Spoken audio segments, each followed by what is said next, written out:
Sean todos ustedes muy bienvenidos al curso de Fundamentos de Programación. Mi nombre es José Bayón Álvarez y los estaré acompañando a lo largo de todo este hipotético ciclo. Este curso se ha dispuesto en primera instancia a alumnos de Ingeniería de Tecnologías de Información y Sistemas e Ingeniería Industrial y Comercial, fundamentalmente pensando que la actividad de programación en la mayoría de ustedes seguramente que es la primera vez que la van a ver, a diferencia de las matemáticas que siempre ha sido omnipresente a lo largo de su proceso de formación académica. La programación no lo ha sido así. Por lo tanto, en algunos casos podría resultar harto dificultoso precisamente aprender a programar. Pero una vez que se tiene dominio de las actividades de programación, pues no existe barreras para poder, por ejemplo, innovar. Espero que este curso esté siempre complementando su proceso de aprendizaje, porque siempre estará a su disposición en internet y evidentemente va a complementar en muy buena forma su proceso de aprendizaje continuo. Bienvenidos nuevamente. Para aprender a programar es necesario tener en consideración algunos conceptos que son muy importantes. Cuando vayamos a programar, evidentemente lo vamos a tener que realizar utilizando un hardware en particular. En este caso va a ser un computador, utilizando una determinada herramienta, que en este caso va a ser software.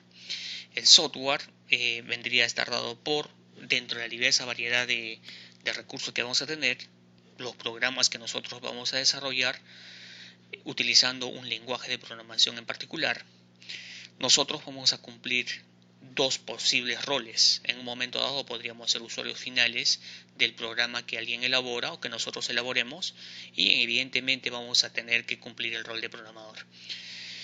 Es mandatorio, quizás, tomar en consideración lo que en alguna ocasión mencionó nuestro bien conocido Steve Jobs, que dijo en alguna ocasión que un computador es como una bicicleta para la mente, en vista de que cuando uno programa, perfecciona o mejora la forma de realizar las cosas, puesto que lo hace de manera mucho más metódica, pensando en las diversas variables que intervienen al momento de programar una actividad, dentro de muchos ejemplos que podrían presentarse. A continuación, se les presenta a ustedes lo que vendría a ser un esquema funcional de un ordenador en términos de diagrama de bloques. Acá tenemos 5 bloques, en realidad 6, con el bus de sistema. El primero de ellos es la unidad central de proceso, que está constituida al mismo tiempo por una unidad aritmética y lógica y una unidad de control. La unidad de central de proceso, conocida también como CPU, interactúa con otras unidades externas, entre comillas, que vendría a ser unidad de entrada, una unidad de memoria, que vendría a ser la memoria RAM, y una unidad de almacenamiento secundario, que vendría a ser, por ejemplo, un sistema de almacenamiento masivo, en este caso un disco duro rígido que podría estar instalado al interior de nuestra computadora o externamente. Adicionalmente, también definitivamente vamos a tener que definir una unidad de salida pensando precisamente en el usuario. Considerar de que la unidad de memoria, que en este caso es la RAM, no es infinita. Tener en consideración adicionalmente que el CPU procesa a una determinada velocidad. En la unidad central de proceso, por lo menos en este diagrama de bloque, no observamos lo que vendría a ser un tipo de memoria mucho más rápida que la memoria RAM, que en este caso vendría a ser la memoria caché. Si fuéramos usuarios avanzados o sofisticados, podríamos utilizar dicha memoria, pero con seguridad indirectamente nosotros vamos a utilizar la memoria RAM. A continuación vamos a adentrarnos un poco a la estructura interna de cómo es que se procesa eminentemente la información al interior de un computador. En general, un computador solamente entiende dos estados posibles, ceros y unos. Por ejemplo, si se tratara de almacenar el nombre y el apellido de una persona en particular, Juan Pérez en este caso, Juan Pérez tiene su respectiva representación binaria. Si deseo almacenar un dato numérico, tiene su respectiva representación binaria.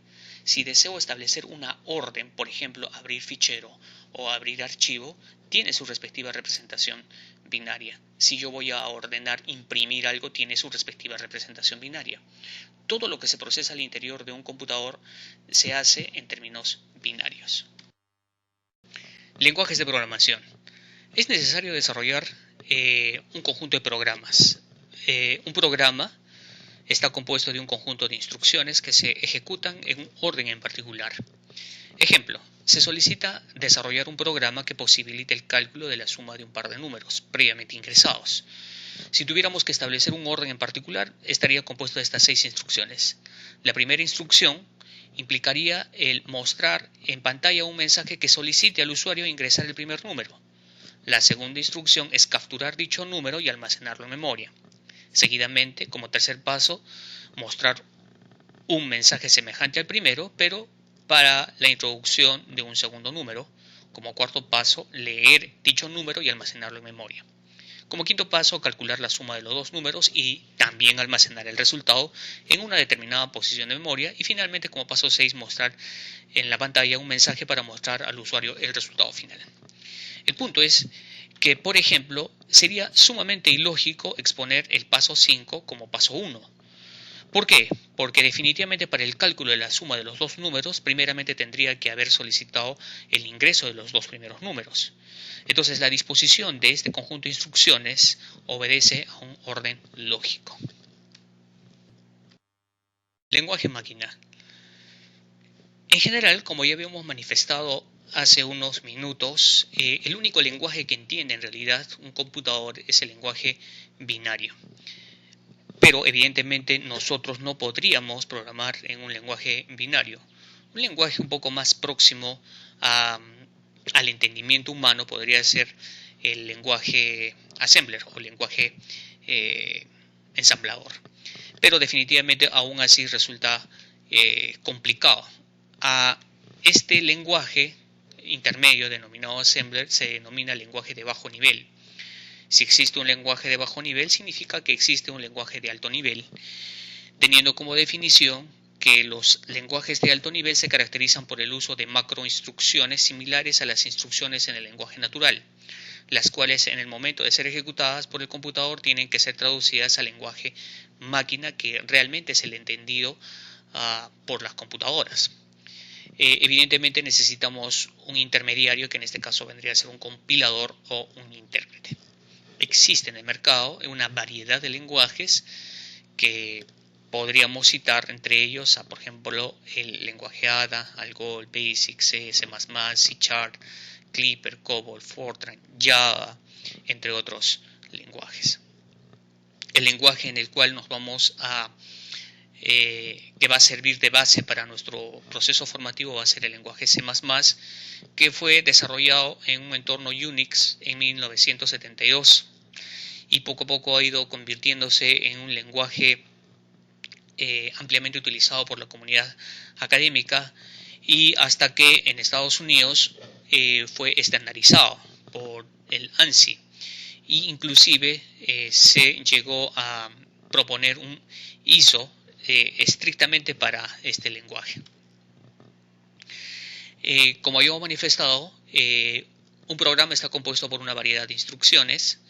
Aquí pueden ustedes apreciar un ejemplo desarrollado en C++ para imprimir tan solo un simple mensaje, el mensaje clásico Hola Mundo. Está compuesto en el fondo de 5 instrucciones. Iremos comprendiendo poco a poco la estructura de un programita en C++. Aquí tenemos un ejemplo del mismo mensaje, pero en el lenguaje BASIC. Aquí tenemos otro ejemplo del mismo proceso de imprimir un mensaje Hola Mundo, pero en el lenguaje Java esta vez. Noten ustedes que existe una diferencia razonable, pero en el fondo se hace lo mismo. Aquí tengo otro ejemplo de la impresión del mensaje Hola Mundo, pero esta vez en el lenguaje PHP. Algunas características particulares para ir entendiendo qué es lo que se está planteando.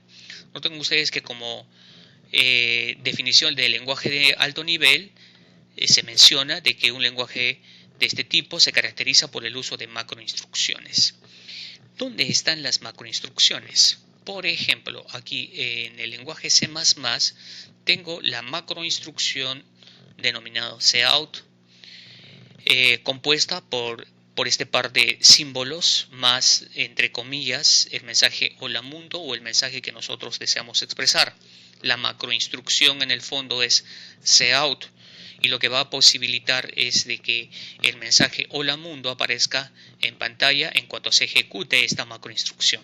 Esta macroinstrucción en el fondo va a requerir de un parámetro, el parámetro que indica el mensaje que deseamos nosotros imprimir por pantalla. Acá tengo otra macroinstrucción, pero esta vez en el lenguaje BASIC, que en este caso es print. Print es la macroinstrucción y aquí tengo pues el mensaje imprimir. Y de igual forma aquí tengo otro ejemplo de macroinstrucción, system.out.println en el lenguaje Java. La macroinstrucción echo en el lenguaje PHP. Ahora definamos lo que vendría a ser algorítmica. En el fondo nosotros lo que vamos a hacer es plantear una serie de algoritmos para poder resolver problemas. Y el algoritmo es un conjunto finito y ordenado de pasos. El ordenamiento de los pasos en el fondo lo define el que está construyendo el algoritmo, es decir, nosotros. En este caso se considera también instrucciones para la obtención de la solución de un problema. ¿Cuál es el objetivo? Aprender diferentes técnicas para la resolución del problema mediante algoritmos para luego tener la capacidad de plasmarlos mediante el uso de algún lenguaje de programación, en este caso C++. Pero para ello tendría que tener en consideración la definición de un dato. ¿Por qué? Porque cuando yo voy a plantear un programa, en el fondo voy a tener que tener inputs y outputs. Y para obtener un output, de pronto necesitaría nutrirlo de inputs. Y los inputs no van a ser otra cosa que datos. Y los datos van a tener diferentes formas, representados por símbolos. En este caso, por ejemplo, tengo un dato de corte numérico. Puede ser un hecho, puede ser un objeto, puede ser una idea. ¿Qué es información? La transformación de los elementos procesados. ¿Qué elementos? Los datos. Información no es lo mismo que dato. Con dato no podría hacer nada. Con información podría tomar una decisión. En el fondo, para tener finalmente información, de pronto podría ser necesario el tratamiento de los datos, fundamentalmente los datos de entrada. ¿Y qué cosa es un programa? Un programa es un conjunto de instrucciones sencillas en algún lenguaje de programación que al ser recogidas por un intérprete son traducidas para poder ser ejecutadas. También se define como programa el conjunto de instrucciones que el computador debe ejecutar para solucionar un problema determinado. La computadora no hace milagros, es decir, si se tiene un problema, el conjunto de instrucciones las define el programador, es decir, todos nosotros. El lenguaje de programación de por sí o el computador de por sí no va a solucionar los problemas. Quien define la mejor estrategia para la definición o la solución de un problema somos nosotros en términos de las instrucciones que vamos a definir a lo largo de un programa utilizando un lenguaje de programación. Recordarán ustedes, hace unos minutos se presentó el problema en la que se solicitaba la introducción de un par de números y luego expresar el resultado. En pantalla ustedes pueden apreciar precisamente el ejemplo, pero resuelto en el lenguaje de programación C++, donde se apela a un conjunto de instrucciones que poco a poco iremos aprendiendo en el interín de las semanas de cómo implementar un programa que posibilite esto. En la línea número 7, de pronto tienen ustedes la macroinstrucción que posibilita precisamente la solicitud de impresión por pantalla del mensaje introduzca un primer número. Aquí tengo otra macroinstrucción que captura dicho número y se aloja dicho dato en la variable A. Seguidamente se solicita la macroinstrucción que imprima por pantalla o introduzca un segundo número y se captura con la instrucción o la macroinstrucción CIN y alojarlo en la variable B. Y aquí tengo el proceso, que en este caso es la sumatoria de par de números y alojados en la variable res. Y finalmente se imprime el resultado. No entro en detalles acerca de cómo se implementa este programa. Definitivamente hay aspectos teóricos que es importantísimo trasladarlos a ustedes, pero notarán ustedes de que el planteamiento obedece a un orden lógico, al igual como se planteó anteriormente. Adicionalmente, es preciso tener en consideración algunos conceptos importantes, como por ejemplo qué cosa es un programa fuente, programa objeto, qué es compilador, intérprete. ¿Qué es el programa fuente? Es el programa escrito en un lenguaje de alto nivel que no ha sido traducido aún al lenguaje máquina. El programa objeto es el programa de lenguaje máquina como ustedes recordarán, el lenguaje máquina que es realmente accesible a un computador que puede ser ejecutado. Existe un proceso de transición de programa fuente a un programa objeto, pero la transición no se hace a menos que exista el concepto de compilador. El compilador es un intermediario entre el programa fuente y programa objeto. El compilador es un traductor que convierte las sentencias de código fuente elaborados en el programa fuente, en este caso podría ser C++, a código objeto, en la medida de que no exista algún tipo de errores. En otras palabras, si ustedes notan, en un lenguaje, digamos, nosotros tenemos amplio dominio de la lengua española, pero definitivamente no existe una simple traducción palabra por palabra cuando yo deseo expresar un mensaje al inglés. Yo tengo que respetar la sintaxis y la gramática del lenguaje inglés al momento de hacer la traducción. En todo caso, no se me posibilitará la traducción en la medida de que existan errores. ¿Quién se encarga de esto? Un hipotético compilador. En este caso, en lo que va a hacer un compilador está dispuesto por cada uno de los lenguajes de programación, es verificar si el programa fuente que nosotros estamos elaborando contiene o no algún tipo de error que esté presente en la medida de la definición de la sintaxis y gramática del lenguaje de programación. Si existe un problema de sintaxis o de gramática en el código fuente implementado en C++, definitivamente no podrá ser traducido a un programa objeto. Y finalmente el intérprete es el traductor que ejecuta un programa línea por línea, no modificando la forma original. Notarán ustedes que aquí en este pequeño diagrama de bloques tengo el programa fuente. Para ser traducido al programa objeto tiene que existir un proceso de compilación. Siempre vamos a utilizar el concepto de compilador. Y una vez que ya tengo el programa objeto, lo que voy a necesitar es ejecutarlo. Y existe un enlace para ello. ¿Qué es un compilador? Un compilador es un programa que lee el programa escrito en un lenguaje fuente y traduce a otro programa equivalente llamado lenguaje objeto. El lenguaje objeto es el que finalmente es interpretado adecuadamente por la máquina. Es un traductor que convierte un texto escrito en un lenguaje fuente de alto nivel a un programa objeto o un código máquina. Ese es el intermediario, como les había manifestado. ¿Qué características debería tener un algoritmo? Debería ser preciso, definido y finito. Es decir, preciso en el sentido de que indica un orden de realización de las actividades por realizar, definido si se sigue un algoritmo más de una vez, utilizando las mismas variables o los datos de entrada, se obtiene siempre el mismo resultado. Y finito, puesto que todo algoritmo tiene un inicio y tiene un fin. Es decir, debe tener un número finito de pasos y al momento de ejecutar, pues en algún momento dado debe terminarse. Los pasos a seguir, evidentemente, como ya he manifestado, está el de entrada, proceso, salida. Vistos en diagrama de bloque, ustedes notan, aquí tengo lo esencial que vendría a ser el proceso. Pero para que el proceso se ejecute, definitivamente tienen que haber datos de entrada y con lo que voy a obtener los datos de salida. Por ejemplo, para el cálculo del área de un triángulo, lo que voy a obtener es el área del triángulo, a ello le llamamos salida. Pero para ello necesito un par de datos de entrada, que en este caso vendrían a ser la base y la altura. Pero la base y la altura no tendría ningún sentido a menos que lo opere con un proceso en particular que está previamente concebido. Y en este caso este sería el proceso a seguir, ¿no? Representados de otra forma, tendríamos a la entrada la alimentación de la base y la altura, el proceso en sí. Una vez que tengo la base y la altura, puedo calcular el área, que en este caso es el proceso, y finalmente expongo el área, que en este caso vendría a estar dado por esta variable anteriormente alimentada por este proceso. Existen una serie de técnicas que nos van a posibilitar una adecuada diagramación o implementación de un programa. Existe una variedad de técnicas. Dentro de las más conocidas tenemos el diagrama de flujo, el diagrama Nash-Sneiderman y el famoso pseudocódigo.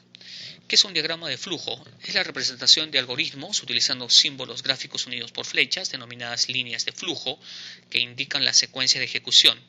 Los símbolos utilizados han sido normalizados por el Instituto Norteamericano de Normalización, el ANSI. Cada símbolo representa algo. Yo no podría violentar cualquiera de estos símbolos porque representan algo en particular, que suele ser una muy mala práctica por algunos alumnos no experimentados. Es decir, yo debo respetar necesariamente los símbolos. Aquí tengo este símbolo que representa terminal, este símbolo que representa entrada-salida, este símbolo que representa proceso, este símbolo que representa decisión, decisión múltiple, dirección y línea conectora. Representación de conectores, la subrutina o funciones y o comentarios. Mensajes por pantalla, impresora, teclado. El programita, de hacer el cálculo del área de un triángulo, lo tenemos representado en un diagrama de flujo y esta sería su respectiva representación. Inicio, leo base y altura, la operación e imprimo por pantalla y fin. Algo que sí es rescatable y es meritorio definir es de que todo programa debería tener un inicio y debería tener un fin. Esta misma representación en otro esquema, es decir, el diagrama Schneiderman, se ve de la siguiente manera.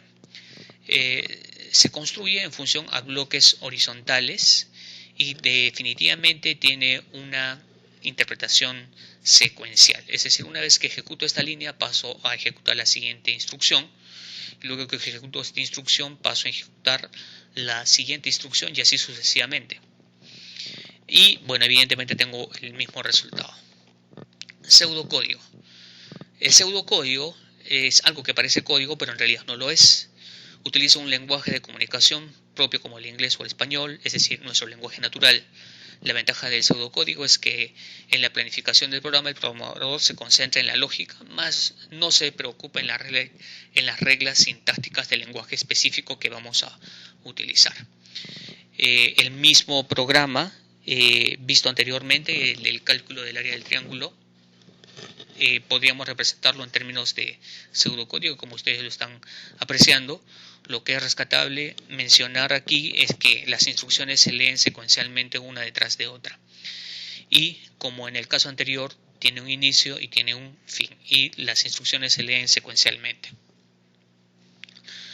Para ir ya culminando esta primera parte, se solicita esta vez el cálculo del promedio de 3 notas. En términos de diagrama de flujo tendríamos un inicio, deberíamos leer las 3 notas preliminares.